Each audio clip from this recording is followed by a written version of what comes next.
Mas vamos à palavra de Deus, e eu quero te convidar para o texto de Lucas, o Evangelho de Lucas, o capítulo 10.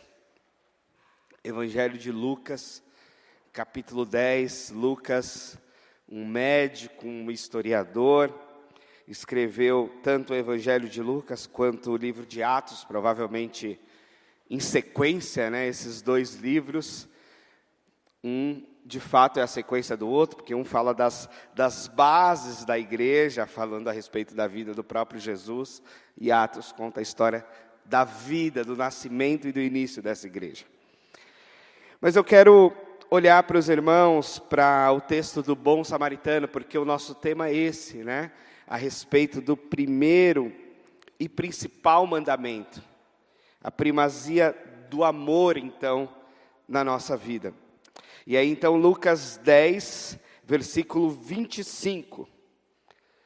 Evangelho de Lucas, capítulo 10, versículo 25. O texto bíblico diz assim, meus irmãos: certa ocasião, um perito na lei levantou-se para pôr Jesus à prova e lhe perguntou: mestre, o que preciso para ter a vida eterna?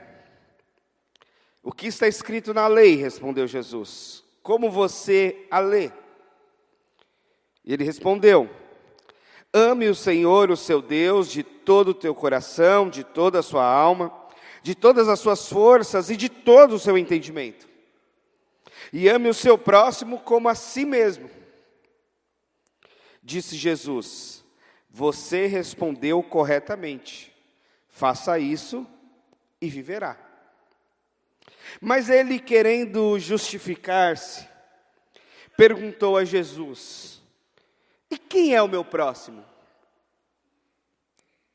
Em resposta, disse Jesus: um homem descia de Jerusalém para Jericó, quando caiu nas mãos de assaltantes. Estes lhe tiraram as roupas, espancaram-no e se foram, deixando-o quase morto. Aconteceu estar descendo pela mesma estrada um sacerdote. Quando viu o homem, passou pelo outro lado. E assim também um levita, quando chegou ao lugar e o viu, passou pelo outro lado. Mas um samaritano, estando de viagem, chegou onde se encontrava o homem, e quando o viu, teve piedade dele. Aproximou-se, enfaixou-lhe as feridas, derramando nelas vinho e óleo. Depois colocou sobre o seu próprio animal, levou-o para uma hospedaria e cuidou dele. No dia seguinte, deu 2 denários ao hospedeiro e lhe disse: cuide dele. Quando eu voltar, lhe pagarei todas as despesas que você tiver. Qual desses 3 foi o próximo do homem que caiu na mão dos assaltantes? Aquele que teve misericórdia dele, respondeu o perito na lei. Jesus lhe disse: vá e faça o mesmo. Vamos orar mais uma vez? Senhor Deus, nós confiamos na Tua palavra, confiamos no Teu Espírito Santo que habita em nós, que está no nosso meio. E eu peço ao Senhor, fale conosco, Senhor, mais uma vez nessa noite, em nome de Jesus. Amém. Bom, é sabido para todos nós que Jesus é o próprio Deus encarnado. Ele é o próprio Deus, em certa medida ele é a própria palavra de Deus, o Logos, a palavra que se fez carne e habitou entre nós. E parte fundamental do ministério de Jesus foi esclarecer melhor a revelação de Deus. Havia já uma revelação de Deus trazida de Gênesis a Malaquias. Uma revelação de Deus trazida por Moisés, uma revelação de Deus trazida pelos profetas, por toda a escritura do Antigo Testamento. Mas em Jesus vem uma revelação plena de Deus. O texto do Novo Testamento vai dizer que na plenitude, Deus tendo falado a todos nós por meio dos seus profetas, nos últimos tempos, na plenitude dos tempos, nos enviou o Filho, aquele que é a revelação máxima e determinante. E Jesus não rompe com a lei que o antecedeu, pelo contrário, ele cumpre essa lei. E ele traz a encarnação verdadeira do sentido e da realidade dessa lei. Por vezes, então, ele foi bem compreendido e mobilizou multidões de seguidores, mas por vezes ele foi mal compreendido, criticado e até perseguido, justamente pela forma com que ele estava lendo as Escrituras, pela forma com que ele estava expondo as Escrituras, pela forma como ele estava trazendo essa revelação de Deus, que para alguns era inaceitável. E no contexto desse momento aqui, um perito na lei, um daqueles que eram considerados em Israel como doutores da lei, um verdadeiro membro de um STF religioso,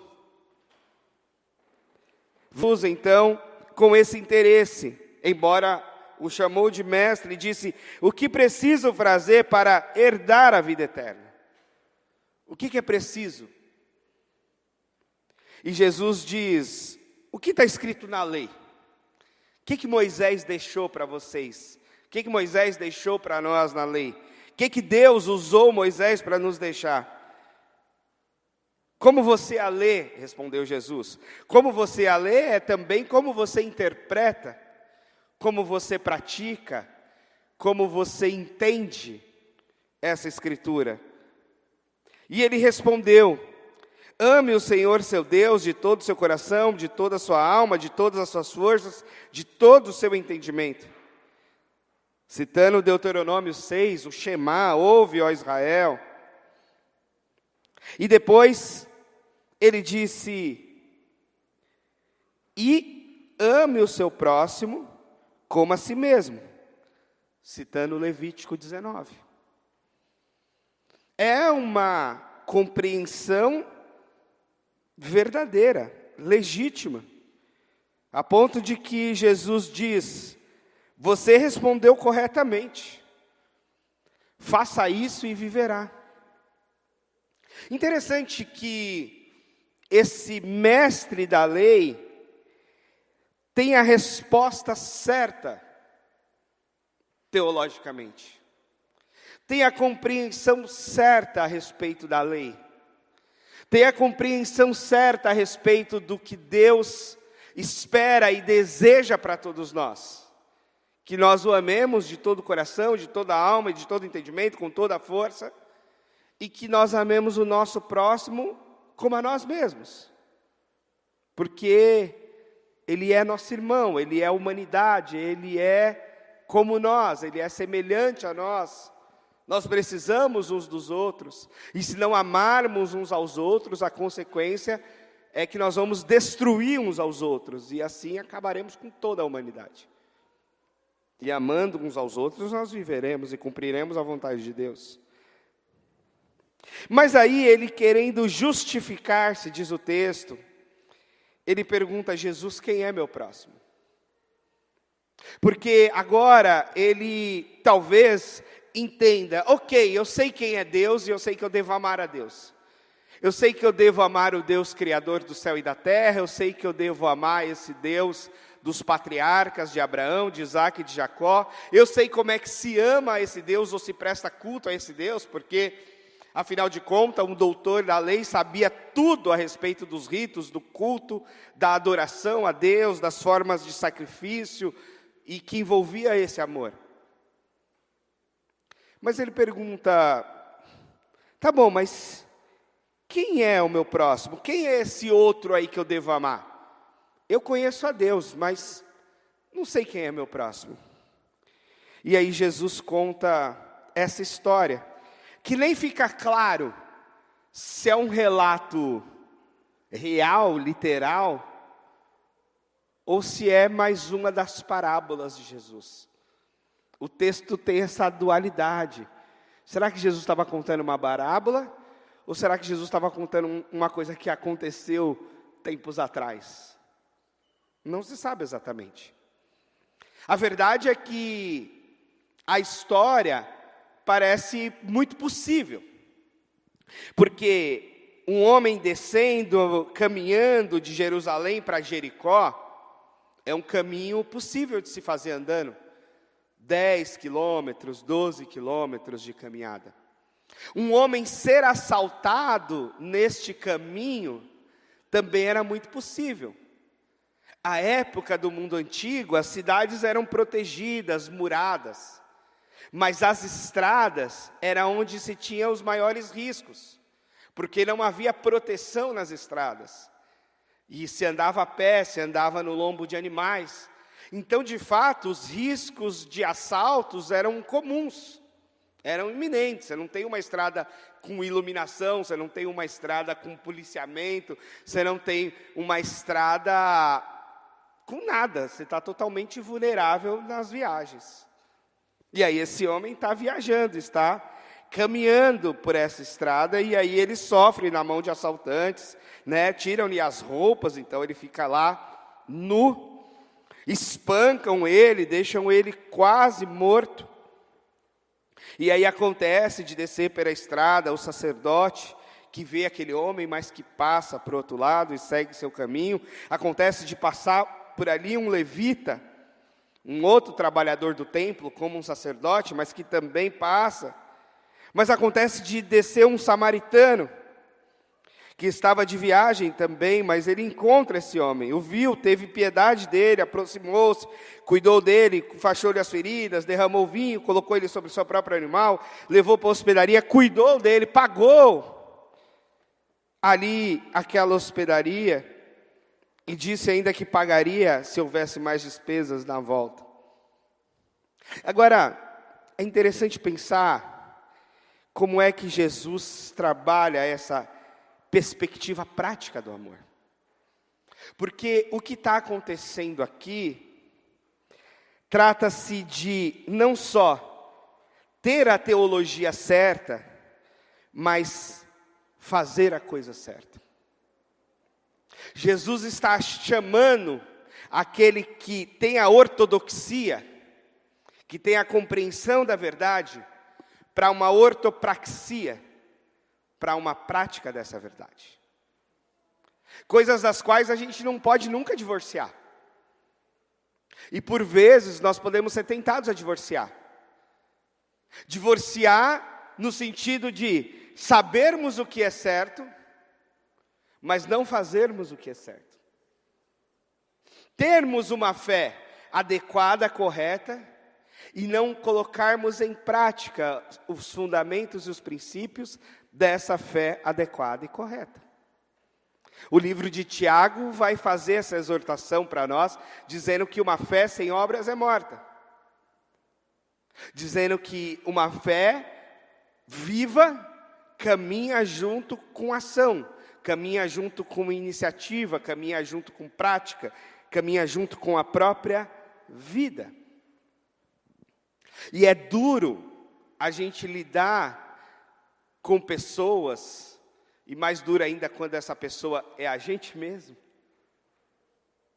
de que temos uma compreensão, uma declaração doutrinária, uma verdade nos lábios, que é de fato verdade, mas que a nossa vida não acompanha a nossa fé. Mas que a nossa vida e o nosso estilo de vida não acompanha o Deus a quem professamos.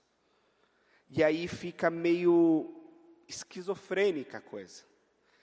Aí fica hipócrita. Aí não nos serve de boa referência. Porque sabe tudo e não faz nada. Crê certo, mas não põe em prática. De que adianta? E aí Jesus chama a atenção a essa prática, a esse amor na vida, no acontecimento, diante do assalto, diante do meio da estrada. E um desafio ao amor ao próximo é a gente amar esse próximo como ele é. Porque Jesus disse que se nós amamos só os amigos, nós não fazemos nada além do que os pagãos fazem. Quero ver se nós amamos os inimigos, ou se nós amamos os diferentes, os que creem diferentes, os que pensam diferentes, os que agem diferente. E de onde eu tiro essa perspectiva do diferente? Eu tiro da palavra muito importante que Jesus coloca aqui, de que era um homem samaritano, esse terceiro homem que desce pela estrada. E o samaritano dos dias de Jesus, meus irmãos, nada mais era do que o palestino dos nossos tempos. Era um grupo étnico, dentro de Israel, mas em conflito histórico com os judeus. Haja vista que Jesus tem aquela conversa com a mulher samaritana, de João capítulo 4, e a mulher estranha Jesus e falar com ela, porque ela fala assim: como é que o Senhor, sendo um judeu, vem falar comigo, com o seu samaritano? O senhor não sabe que os judeus e os samaritanos não se conversam? Não trocam palavras? Numa tradução antiga diz que, o senhor não sabe que os judeus e os samaritanos, o judeu não come no mesmo prato que um samaritano comeu? Não bebe no mesmo copo que um samaritano bebeu água? Era essa a perspectiva. Os samaritanos, eles tinham um altar, para eles não terem que adorar em Jerusalém, eles tinham criado lá um altar. E um templo de adoração, para não terem que ir a Jerusalém, para não terem que ir no espaço de adoração dos judeus. Havia conflitos de lado a lado, havia mortes de lado a lado, havia ódio de lado a lado.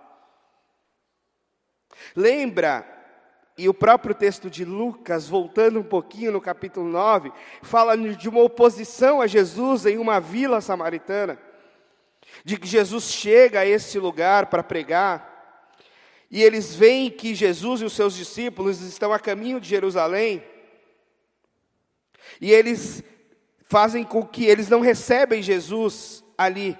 O povo não recebeu, porque se notava que ele estava indo para Jerusalém. Eu estou lendo Lucas 9, 53. E aí, ao verem isto, os discípulos Tiago e João perguntam ao Senhor: Senhor, queres que façamos cair fogo do céu para destruí-los? É aqui que esses discípulos ganham o apelido de filhos do trovão, porque já tinha esse conflito étnico, já tinha essa história que já vinha lá de trás dos seus pais, dos seus avós e etc. E agora eles chegam, e mais uma vez não são recebidos naquela cidade, diante de, porque exatamente era uma cidade samaritana, e eles eram judeus. A atitude dos discípulos do Senhor é: vamos matá-los logo, vamos fazer descer fogo do céu e já matar todo mundo nesse lugar, vamos fazer tipo Sodoma e Gomorra, assim? E Jesus repreende eles, dizendo: vocês não sabem de que espécie de espírito vocês são? O Filho do Homem não veio para destruir a vida, mas para salvá-los. E eles seguiram para outro povoado. Entende que tem uma tensão aqui, que eu acho que, graças a Deus, a gente não vive muito no Brasil, enquanto povo. A gente tem, assim, uma disputa com os argentinos, né? A gente tem umas questões aqui e ali, mas eu acho que a gente não tem, assim, um ódio étnico. Graças a Deus, talvez devido a gente ser muito misturado etnicamente, inclusive, como povo. Mas em África, por exemplo, no continente africano, é muito comum as guerras civis, e um dos motivos são os conflitos étnicos, das tribos, das regiões. Quando a gente vai para essa realidade Rússia e Ucrânia também. Há conflitos étnicos ali, de povos de uma mesma região, de etnias distintas. É lógico que o conflito não é só esse, tem muitas complexidades, mas tem esse elemento. E quando a gente vai para Israel e Palestina, tem muito isso. Não, eu sou palestino, não. E é uma confusão, eu já estive algumas vezes em Israel, porque você tem israelita que é árabe e palestino. Mas ele é cidadão de Israel. E tem o outro palestino que não é cidadão de Israel. Aí tem o palestino que está na Jordânia, que está no outro país. Tem o palestino que está em Gaza. Tem o palestino que está na Cisjordânia, que é o outro lado. Tem o palestino que está na Jerusalém Oriental. Tem o judeu que é pró-Estado palestino. Tem o judeu que é anti-Estado palestino. Tem de tudo. Mas no fundo tem esse conflito étnico que mistura religião, que mistura história, que mistura um ódio construído de lado a lado. De que para eu viver o outro tem que morrer, se o outro morrer eu fico bem, se eu morrer ele fica bem, então a gente tem que buscar exterminar uns aos outros, e isso por vezes é alimentado ao longo da história, e as guerras vão arrefecendo e voltando, e parece que nunca acaba. E é interessante Jesus usar exatamente a perspectiva de que o próximo daquele homem, judeu, era exatamente o samaritano. Era exatamente o diferente dele. Era exatamente, em tese e etnicamente, o inimigo dele. Mas era ele que socorreu. Foi ele que ajudou. Foi ele que amou. Talvez ele, samaritano, que pensasse diferente do judeu a respeito da adoração. Pensasse diferente a respeito da presença de Deus, pensasse diferente a respeito da herança espiritual, pensasse diferente a respeito da importância do templo de Jerusalém, pensasse diferente a respeito de várias coisas. E por esse pensamento diferente, se tornava inimigo. E aí, infelizmente, no Brasil, esse aspecto a gente tem vivido nos últimos anos. De que aquele que pensa diferente de nós, logo se torna o nosso inimigo.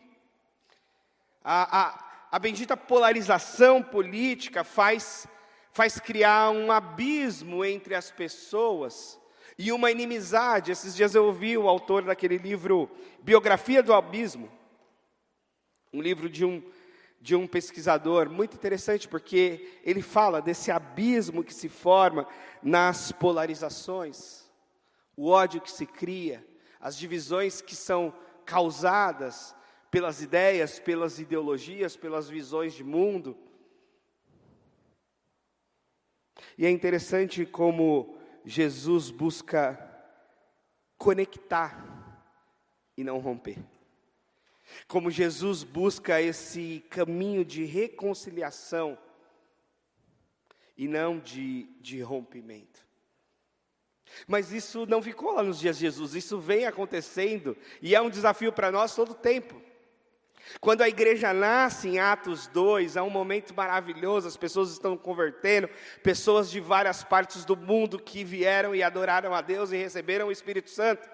Atos 2, Atos 3, a igreja crescendo e etc, coisas acontecendo, mas ali já tem o episódio de Ananias e Safira, mentirada no meio, morte. Em Atos 6 a gente já tem um grupo de viúvas que está assistida, as viúvas hebreias, mas já tem um grupo de viúvas que não está sendo assistida, que eram as viúvas gregas. Já tem um problema étnico na igreja. Provavelmente em Atos 6 já era uma igreja com 2 idiomas pelo menos, e 2 grupos étnicos. Os hebreus falando hebraico ou aramaico, e aqueles de educação grega, falando grego, as tais viúvas helênicas, então não estavam sendo atendidas. Não eram todas as viúvas, eram as viúvas helênicas, um grupo específico, eles que falavam um idioma específico. Os apóstolos têm de reunir, eleger lá irmãos cheios de fé, do Espírito Santo, de sabedoria, de boa reputação, chamados depois de diáconos, para cuidar dessa questão. E assim vai. E assim vem acontecendo ao longo da igreja, os nossos desafios dentro e fora dela. E o que nos chama a atenção nesse texto é essa perspectiva, então, da gente conseguir sair de nós, da nossa compreensão, do nosso cerco, do nosso mundo, da nossa ideologia e daqueles que a gente tem como amigos, e romper essa barreira e atender aquele diferente, que a gente não necessariamente concorda com o que ele acredita, a gente não necessariamente concorda com o modo de vida que ele tem, a gente não necessariamente concorda com o que ele faz. Aquele a quem a gente tem conceitos e preconceitos, talvez.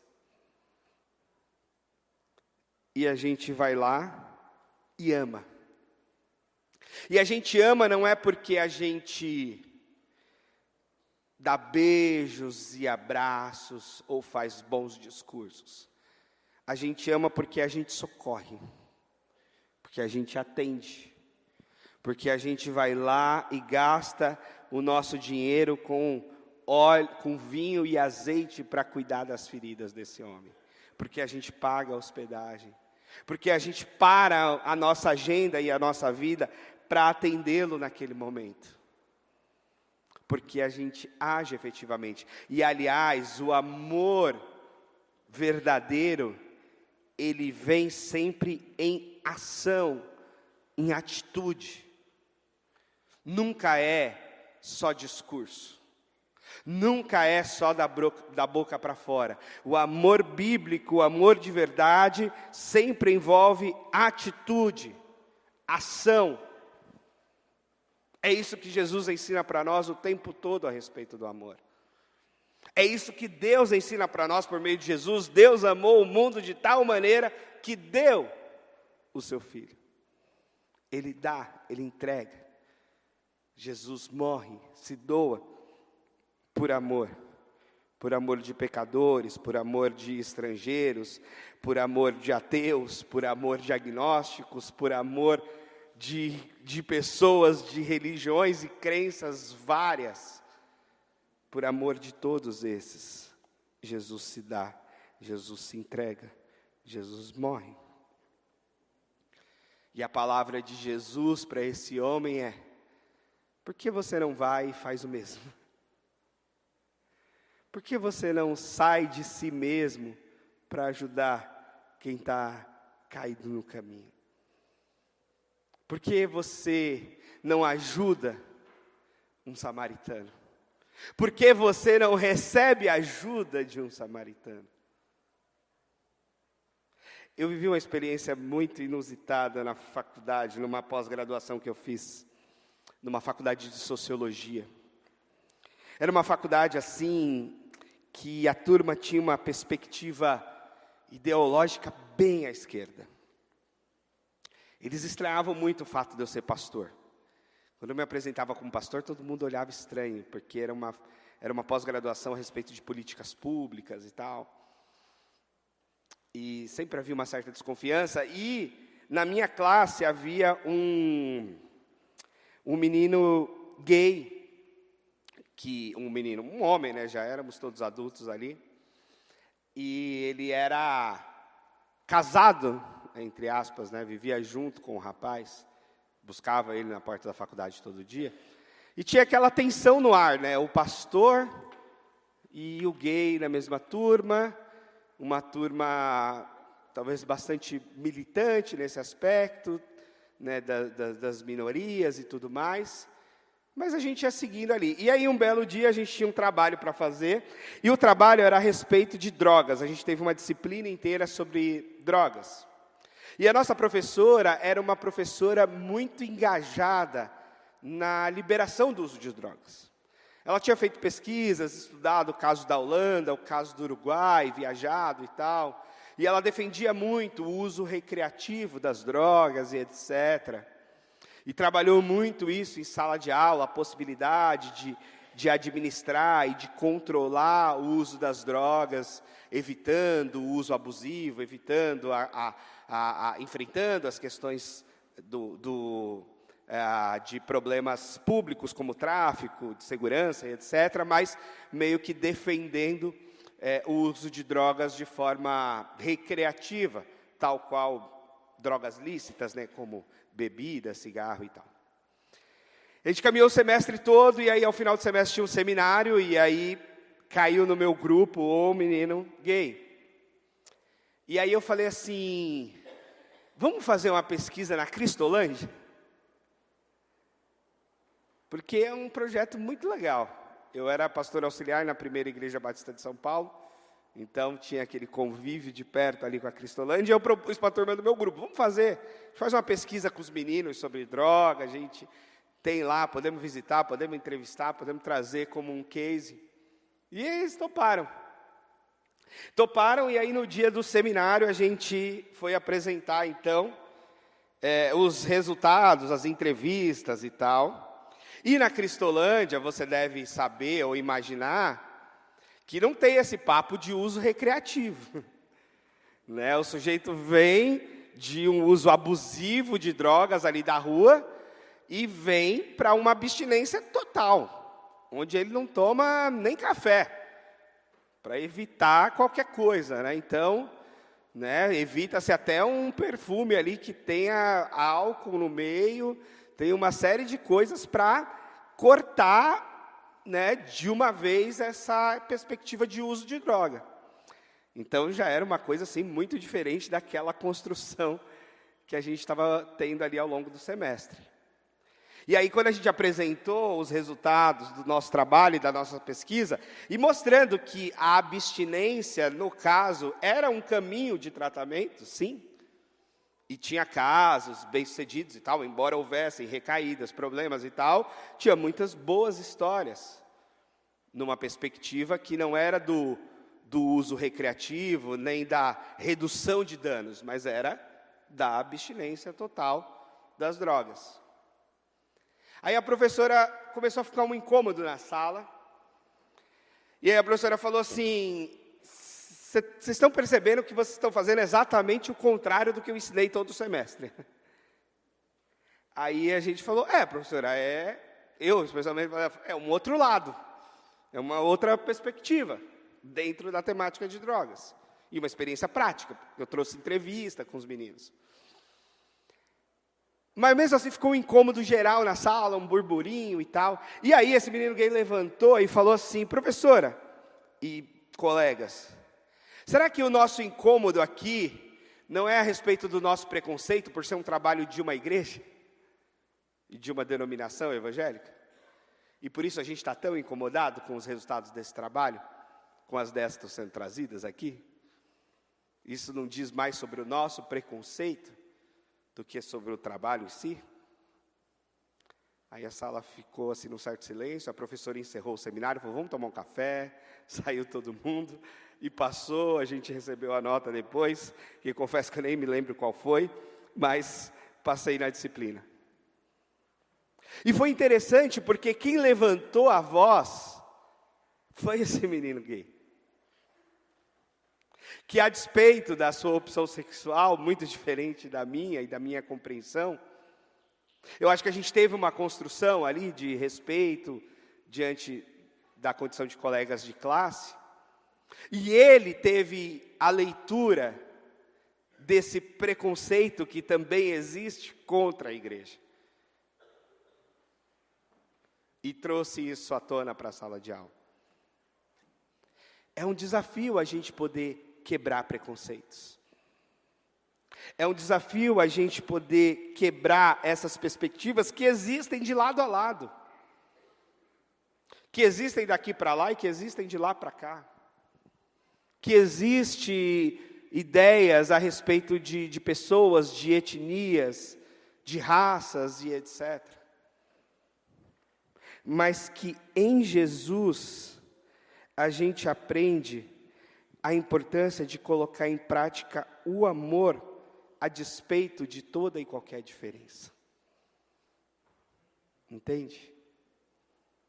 Então, o nosso desafio, meus irmãos, é amar.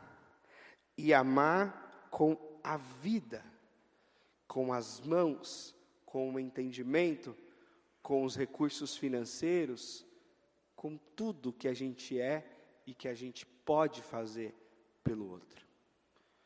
E é isso que Jesus está dizendo. A gente está vivendo uma realidade cristã muito difícil nos nossos tempos, na minha perspectiva. Porque há muito discurso, há muitas igrejas, há muitos versículos nas redes sociais, há muitos canais cristãos, há muitos artistas cristãos, evangélicos e por aí. E quando a gente observa a vida, a gente vê, não parece que é bem assim. Mas aí, de repente, se você entrevista a pessoa diz, não, mas eu sou evangélica. Não, Jesus é o Filho de Deus, morreu na cruz, ressuscitou ao terceiro dia. Não, Deus, nossa, a Bíblia é a palavra de Deus, não tenho dúvida disso. Não, mas por que você não vive isso? Não, calma aí também é demais. Viver é demais. Deixa eu crer e já está bom. Não. Crer é o primeiro passo. Você crê nisso tudo? Você crê que você deve amar a Deus sobre todas as coisas? Você crê que você deve amar o teu próximo como a ti mesmo? Ótimo. Este é só o primeiro passo.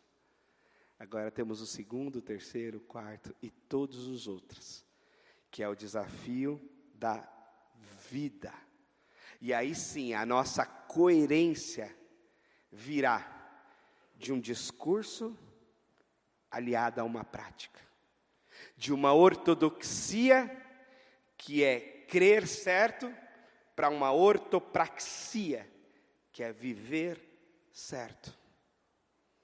E aí a gente vai avançando como igreja, como cristãos, e aí a gente vai dando testemunho na sociedade, que nós somos o povo que crê, mas que vive. Nós somos o povo que prega o que crê, mas que também vive o que prega. E aí nós ganhamos mais respeito das novas gerações, que por vezes nos questionam a respeito. É isso mesmo? Por que você não faz assim? Eu tenho um filhinho de 4 anos, e lá em casa a gente combinou, não pode gritar. Em casa a gente conversa. E aí um dia a mamãe levantou a voz para ele, ele falou, mamãe, não pode gritar. Não pode gritar, esse é o nosso combinado. Ela falou, é verdade, filho, a gente combinou que não pode gritar.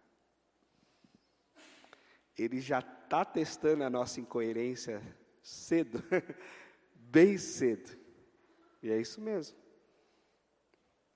Os jovens, eles estão olhando para os mais velhos. Os filhos estão olhando para os pais. Os jovens estão olhando para os mais velhos da igreja. Estão olhando para as vidas e estão dizendo, é isso mesmo ou não? Porque parece que você está fazendo uma coisa, vivendo outra. Está tendo um discurso, mas na prática é outro. O que eu devo crer? No que você fala ou no que você faz? Porque parece que não é a mesma coisa. Mas que bom será a gente dizer o que o apóstolo Paulo disse, né? Imite a mim, porque eu imito a Cristo. Vem comigo, a despeito da minha condição de pecador, a despeito das minhas incoerências inevitáveis, eu busco uma coerência de vida. A despeito dos meus pecados inevitáveis, eu busco uma vida santa que de fato honra a Deus. A despeito da minha tentação de não amar, da minha tentação de passar direto, da minha tentação de não atender quem precisa de mim, da minha tentação até de odiar quem é diferente de mim, eu vou vencer essa tentação e vou amar. Porque Deus me amou. E porque a convocação dele para mim é que eu ame, que eu faça o bem para aquele que, porventura, poderia até ou está me fazendo mal.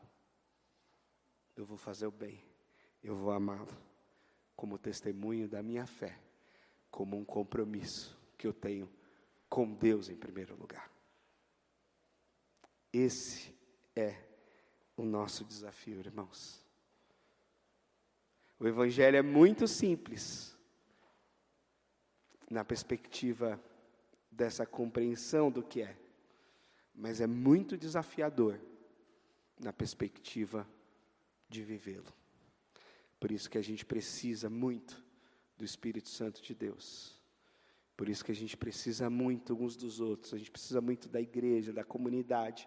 A gente precisa muito de cada pregação. A gente precisa muito de cada devocional em casa, para a gente conseguir pôr em prática, dia a dia, para a gente ir vivendo aquilo que Deus deixou para nós vivermos, e aí sim, dando testemunho de que somos seguidores de Jesus Cristo. Amém? Posso orar por você? Deus amado, muito obrigado, Senhor, por nos deixar a Tua palavra. E nos ajude, ó Pai, a colocá-la em prática. A gente não quer e não deve se contentar a crer. Nós queremos viver a Tua palavra. Nós queremos de fato amar o Senhor acima de todas as coisas, com todo o nosso coração, com todo o nosso entendimento, com toda a nossa alma. E nós queremos amar o nosso próximo como nós amamos a nós mesmos, a despeito de quem é Ele, a despeito de como Ele crê, a despeito de como Ele vive, a despeito de suas ideias, a respeito de suas ideologias. Nós queremos amá-lo, dando testemunho cristão de quem somos, de qual é o nosso chamado e o que a gente tem que fazer nesse mundo, que é amar. Nos ajude, Pai, em nome de Jesus. Amém.